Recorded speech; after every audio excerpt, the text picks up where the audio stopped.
I'm going to kill that fucking witch doctor, Bäckström thought. So much for hangovers. He hadn't touched a drop and was now into his second dry day, and he still felt as lively as an eagle that had flown into a power cable. At that moment, his cell phone rang. It was the duty desk in Solna. "We've been trying to get hold of you, Bäckström," the duty officer said. "I've been looking for you since 7 o'clock this morning."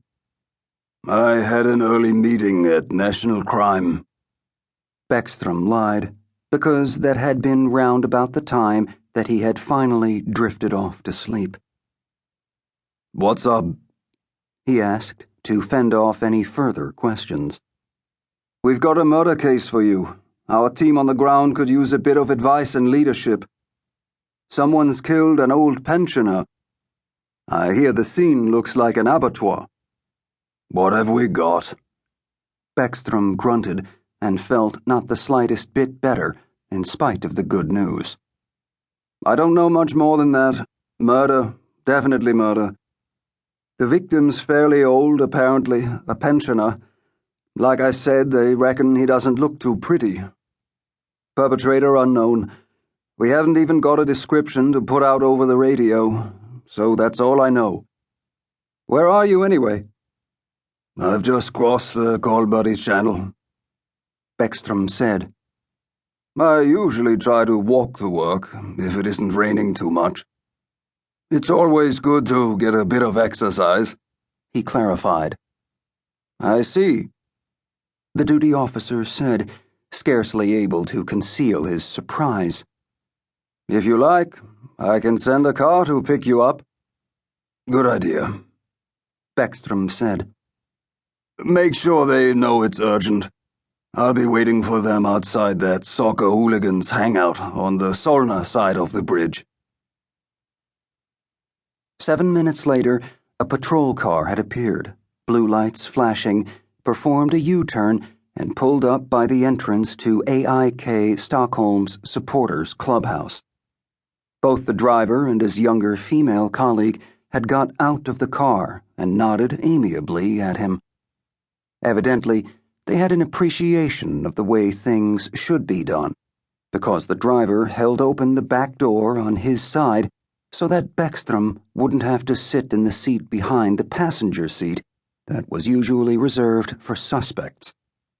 "So here you are, Bäckström, waiting in classic criminal territory," the male officer said, gesturing toward the bushes behind Bäckström. "Holm, by the way," he added, pointing with his thumb at the chest of his own uniform. "That's Hernandez," he said, nodding toward his female colleague. "What do you mean, classic territory?" Bäckström said, once he'd squeezed into the back seat, mainly because his thoughts had already turned to Holm's female colleague. Long, dark hair tied up in an artistic knot, a smile that could light up the whole of Råsunda Stadium, and a top deck that was putting her blue uniform shirt under serious strain. "What do you mean, classic territory?" he repeated. "Oh, you know, that prostitute. This was where she was found, wasn't it? Well, bits of her, anyway. The old murder that everyone reckons was committed by that coroner and a friend of his, GP. Mind you, who knows? The head of crime out here, old Toivonen, apparently has an entirely different theory about what happened." "You must have been involved in that, Bäckström," Hernandez put in, turning toward him and firing off a brilliant smile. "When was it? I mean, when did they find her? I wasn't born then, but it must have been some time during the 70s. 35, 40 years ago? Something like that."